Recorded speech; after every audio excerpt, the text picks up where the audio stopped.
শুনতে পায় না। যখন সবাই তাকে দাফন করে চলে আসে তখন মৃত ব্যক্তি একা হয়ে যায়।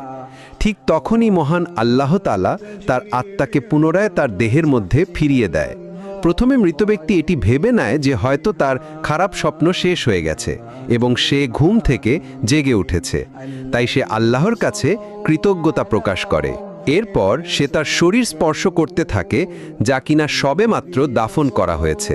তখন সে বলতে থাকে, আমার শার্ট কোথায়, আমার প্যান্ট কোথায়, আমি সাদা কাপড়ে মোড়ানো কেন, এখানে এত অন্ধকার কেন, এখানে এত ময়লা মাটির গন্ধ কেন।